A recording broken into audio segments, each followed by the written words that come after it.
दुर्गा सप्तशती का 13वां अध्याय। जो उदय काल के सूर्य मंडल की सी कांति धारण करने वाली, जिनके 4 भुजाएं और 3 नेत्र थे, तथा जो अपने हाथों में पास, अंकुश, वर एवं अभय की मुद्रा धारण किए रहती है, उन शिवा देवी का मैं ध्यान करता हूँ। ऋषि कहते हैं, राजन, इस प्रकार मैंने तुमसे देवी के उत्तम महात्म्य का वर्णन किया, जो इस जगत को धारण करती है। उन देवी का ऐसा ही प्रभाव है, वे ही विद्या ज्ञान उत्पन्न करती है।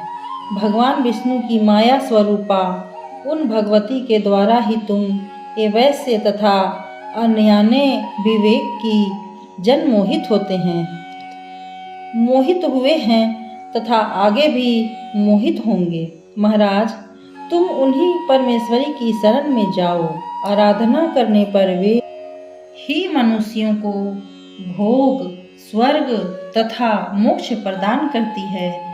मार्कंडेय जी कहते हैं, क्रोष्टुकी जी मेधा मुनि के ये वचन सुनकर राजा सुरथ ने उत्तम व्रत का पालन करने वाले उन महाभाग महर्षि को प्रणाम किया। वे अत्यंत ममता और राज्यापहरण से बहुत खिन्न हो चुके थे। महामुने, इसलिए विरक्त होकर वे राजा तथा वैश्य तत्काल तपस्या को चले गए।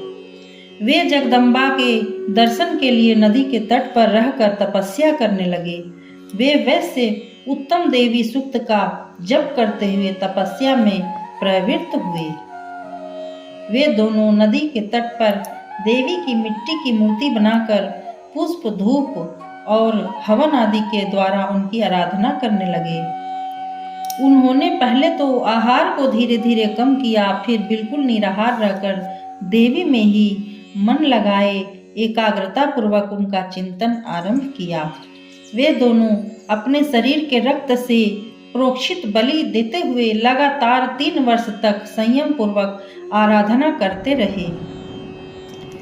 इस पर प्रसन्न होकर जगत को धारण करने वाली चंडिका देवी ने प्रत्यक्ष दर्शन देकर कहा। देवी बोली, राजन,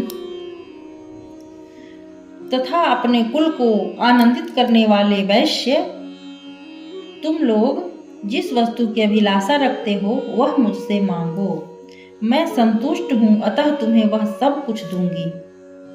मार्कंडेय जी कहते हैं, तब राजा ने दूसरे जन्म में नष्ट न होने वाला राज्य मांगा तथा इस जन्म में भी शत्रुओं की सेना को बलपूर्वक नष्ट करके पुनः अपना राज्य प्राप्त कर लेने का वरदान मांगा।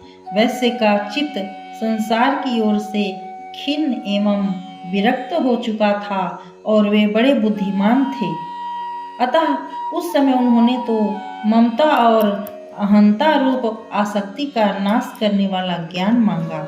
देवी बोली, राजन, तुम थोड़े ही दिनों में शत्रुओं को मारकर अपने राज्य प्राप्त कर लोगे। अब वहां तुम्हारा राज्य स्थिर रहेगा।